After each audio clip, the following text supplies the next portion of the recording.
Welcome, everyone. Today, we're not just digging through files. We're actually going to tell you a story.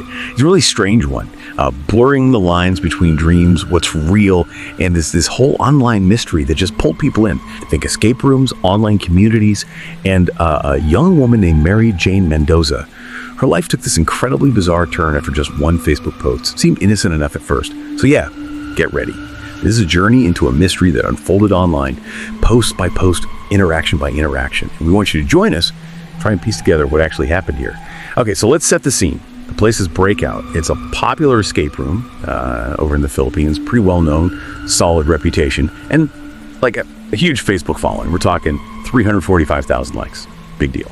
Right, so on June 7th, 2019, Breakout puts up this post. Seems pretty normal. They're announcing a new record for their hide-and-seek room, set by a solo player, initials MJM. And the time was crazy fast, just 6 minutes and 30 seconds, even wilder. This MJM was apparently a total newbie, first time playing. They included a photo, the standard stuff, but her face was blurred out for privacy. Okay, but here is where it starts to get properly weird. A user, Mary Jane Mendoza, comments on that very post. She says, yep, that MJM, that was her. That was her first time playing. But then she adds this kicker. She'd been having these, quote, weird dreams about that exact room. And that's fascinating, isn't it? Because the whole narrative just twists right there. Breakout's reaction to her comment, it's pretty alarming. Totally. Breakout replies straight back to Mary. They say their supervisors were, and this is their quote, very amused, alarmed, scared about her dream claim. And then they drop this. They checked multiple times, cross-checked everything. And Mary had, quote, definitely not played in any of our rooms. Whoa. So Mary replies again, obviously completely thrown. She's overwhelmed. She only went to the room, she says, to try and make sense of these dreams. But now she has even more questions, total confusion. Then someone else jumps into the comments, says they checked Mary's Facebook page. And what they found was, well, extraordinary. Mary had been posting sketches from her dreams. And these drawings, they were a perfect match for Breakout's hide-and-seek room. But here's where it gets really interesting. You ready for this? Mary replies again and confirmed, yes, those sketches. They were from before she ever set foot in that room. She even admits it's creeping her out, too. And that is the moment this whole thing really takes off. It's not just dreams anymore. Okay, so to really get what's going on with Mary, we need to rewind a bit. Look at her post before this whole escape room thing blew up. Starting around May 22nd, 2019, her timeline starts pretty innocuously. A post saying, here I am, waiting for the sunrise. Kind of implies she was up all night. Same day, she posted about having strange dreams, asked what they could mean. Then the next day, May 23rd, she posts a few things. A photo, caption is, overthinking is the biggest cause of unhappiness. Another says she's lost in thought, prank. Then she shares a Reddit link. It's about a recurring dream someone else is having, a place with a lot of grass and a gray sky. And Mary writes, glad to know I'm not the only one. She's asking, can anyone identify this place she keeps dreaming about? She also shares links too, like a Blogspot page about enlightenment. Includes a quote, accept what you have, except the things that you cannot change. Seems like she's searching. That does make you wonder, doesn't it? Was she already sort of seeking out these kinds of answers, looking into spirituality? Or was something else kind of drawing her in? Exactly. That's the big question hanging over this. And her posts keep getting stranger. May 24th, she posted a drawing she did. Looks like maybe an attic or a caravan. There's a tiny door. She's wondering what's behind it. It says her dreams are taking her to different places. Later in May, she posts about aura, O-R-A. Describes it as an electromagnetic field around things, kind of new age stuff. She talks about a vivid dream that felt more real than real, that had this painting in a bird, moon, flowers. She mentions feeling more and more disconnected from the world. And then, a new element pops up, May 27th. Mary mentions a countdown timer. Says a follower linked it to her. It was on some website about enlightenment and astral projection. This timer immediately adds this ticking clock feeling to everything she's posting. Gets people hooked. She says she feels it's counting down to something good, but she doesn't know what. Her dream sketches, they keep coming. And they get way more specific, more unsettling for her. May 28th, really early, like 5 a.m. Was a very, very detailed sketch. It's her, standing in front of a drawer. There are stuffed animals, smiling, but their eyes look sad. Melancholy, she says. One tells her to open the drawer. But there are locks, combinations. She can't open it. And she says she can't stop thinking about that countdown timer. May 29th, another recurring dream sketch. She's waking up in a bed. Here's her mom calling for breakfast.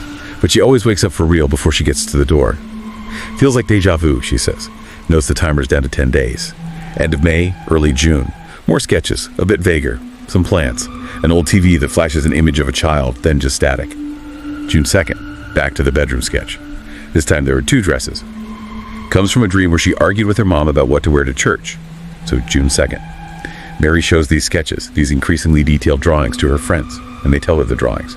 They look familiar. Right after that, Mary posts about the breakout escape room, the hide-and-seek room, because that's the place her friend said her drawings look like. Can you imagine? Early hours of June 3rd, she's posting again. Can't sleep. Feeling really uneasy about this room in her dreams. And the countdown timer. Down to 6 days. The dreams just keep getting worse, more intense, honestly terrifying. June 4th, she describes maybe the scariest one yet. She's sitting in her living room. Suddenly, the doorknob to her bedroom starts rattling from the inside. Weird, right? Because she says only she and her mom are home. So she goes to check, finds people in her room, whispering like crazy. Then they all shout about finding a key. The door opens and these people just walk right through her. Like she wasn't even there, like she was made of nothing but air. Chilling. Same day, another dream description. This one's just bizarre. She's watching YouTube, nods off, dreams her mom is yelling at her for making a mess she didn't make. Mary tries to explain, says people came into her room. Mom doesn't believe her, threatens to cut her tongue out if she's lying. Horrible. Mary cleans up. Then 3 people burst into the living room, trash the place, find her doll. Mom yells at her again. But here's the real kicker. Mary describes this dream, saying it felt so real, because it was real. Apparently her mom woke her up, said she'd only been asleep on the patio for 5 minutes. But the dream felt like forever. Yeah, and if you connect all these dots, the dreams getting more vivid, more disturbing, her friends recognizing the escape room, it creates this like almost irresistible pressure, doesn't it? This need to find out what is going on. The online stuff is definitely bleeding into her real life, or at least her perception of it. Absolutely. And that mounting terror, that confusion, it pushes her to make a decision. June 5th, she posts she's fed up, done with the nightmares. And partly because her followers online are so invested now, urging her on, she decides to do it. She books a solo trip to Breakout, to the hide-and-seek room. Her last posts before going in are just full of fear, nervousness. She writes, "What if these people are telling me the truth? What do my dreams mean?" And later, "My heart is racing. I guess there's no turning back. I need to find those answers." Okay, so Mary goes in the escape room on June 5th, and then silence online. For hours, people are waiting, wondering. Then late that night, 10:46 p.m., a post appears, and it is frantic. Mary's describing just chaos. Her mom's calling her nonstop. She can't understand anything. Says she feels like her head about to float off her body. Body's numb, head's light, stomach feels heavy, just completely disoriented. She remembers just wanting to get out of the escape room, just escape, but the staff stopped her. Wanted a photo, made her fill out forms. She says her ears were ringing so loud that she couldn't even hear them properly. She just walked out, wandered around, ended up in a mall, totally lost. She texts, "What on earth is going on? Is this some sick joke?" Says she was too scared to sleep that night. More posts followed, scattered, increasingly garbled as the night went on. Her typing got worse. Then June 6th, Mary posts again. Sounds a bit more coherent, but clearly exhausted, sleep-deprived. Apologizes for the post the night before. Then she pleads for any explanation. Logical, scientific explanation, she asks. And this post is crucial. She goes over it again. The recurring dreams. Being a little girl in this house, this bedroom she didn't know. She swears that when she took the blindfold off in the actual escape room, it was identical. The exact same room from her dreams. Same TV, same door, same shelf. Even the smell was the same. She insists, absolutely insists, she'd never been there before, never searched for it online. Says finding photos of the room from before all this started was impossible, except for maybe one old post mentioning the location might be haunted. June 8th, she comes back to that idea of astral projection, the out-of-body thing. Says followers found a Reddit link about it, but it got taken down later. She also says how much it hurts that people are accusing her of faking everything. You know how online comments can be. The digital trail, the rabbit hole, it just keeps getting deeper. June 9th now, that countdown timer she'd been watching. Down to 8 hours, just 8 hours left. Later that same day, she posts a video of herself. And you can hear it in her voice. She's frustrated, overwhelmed, especially by the online attacks, people not taking her seriously.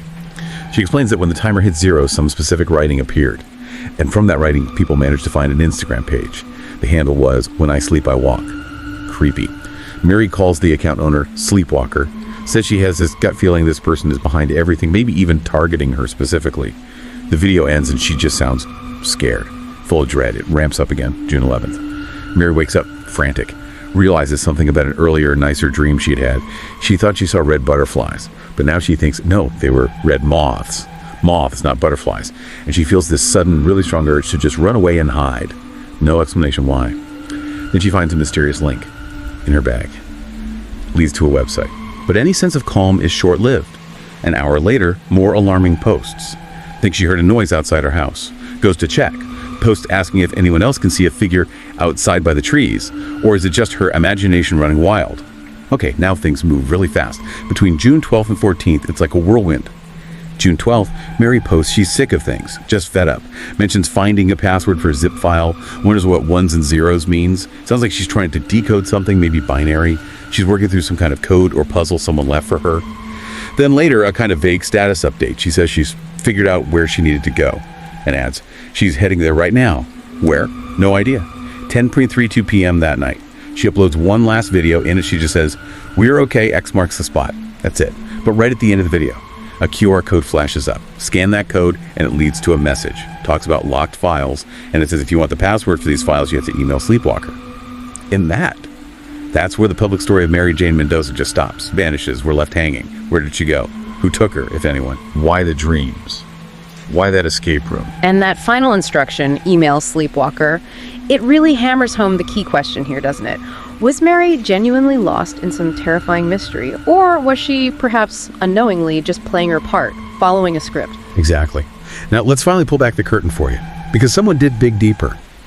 A YouTuber, Rainbot, who covered this story originally, acted like a proper digital detective. Went down that rabbit hole. Rainbot's investigation started piecing things together. That Sleepwalker Instagram, yeah, it had pictures in New York City, but also these archive stories, cryptic symbols, a picture of a rabbit. Turns out Mary probably found a keyword there. Pepperoni pizza, of all things. Some symbols on the Instagram matched a message Mary found in an envelope, which some Reddit users actually managed to decode. The Instagram also had bits and pieces of a link to Mediafire, the file sharing site. Led to those locked files, needed a password. And remember that QR code from Mary's very last video. It led to the instruction, email Sleepwalker to get the password. So Rainbot did exactly that, sent the email. And the reply, this is where it all clicks into place. It revealed everything. This whole thing. Mary Jane Mendoza, the weird dreams, the frantic posts, the escape room connection, her disappearance, all of it. It was an alternate reality game. An ARG, created, orchestrated by Breakout Philippines themselves. Wow, so it flips completely. What seemed like this terrifying personal ordeal was actually a game, a meticulously designed interactive story. It's fascinating how they used fear and mystery as essentially the game mechanic. Right, and get this, the kicker. It wasn't just some free marketing stunt. It was a pay-to-play ARG. You had to pay to get deeper into the game. Breakout called it immersive storytelling. Said it involves live events happening in real time over months. We're talking phone calls, packages sent to players, real physical locations around Metro Manila you had to visit, interacting with game characters. The ARG itself was the product they were selling. The entire story of Mary Jane Mendoza was a carefully crafted narrative designed to pull people in, make them solve puzzles, follow the clues online, all leading to this bigger, paid, immersive experience. Genius-level psychological design, really. Yeah. Tapping into that curiosity, that fear of the unknown. So what's the takeaway here for you listening to this? Well, Mary Jane Mendoza's story is just this incredible example of how narratives online can completely blur fiction and reality. They can create these experiences that feel so real, so immersive, playing on our deepest curiosities, maybe even our fears. Absolutely. It really makes you think, doesn't it, about the information we see online, how layered it can be. You have to wonder, what's presented as someone's raw personal truth might actually be part of a much bigger story, something designed to pull you in. Makes you want to look closer, question sources. Yeah. It's a powerful reminder that sometimes the most gripping mysteries, the most terrifying stories, they aren't about what actually happened, but about what we believe could happen, what feels real in the moment. We really hope this journey into Mary Jane Mendoza's story gave you something to think about. Maybe a new lens for looking at the stories unfolding in our digital world. Thanks for joining us on this exploration. And hey, if you found this kind of story intriguing, if you like these deep dives into mysteries and strange events, you can find more. Please do like, share, and subscribe to our channel or docs. We'd love to see you there for the next dive.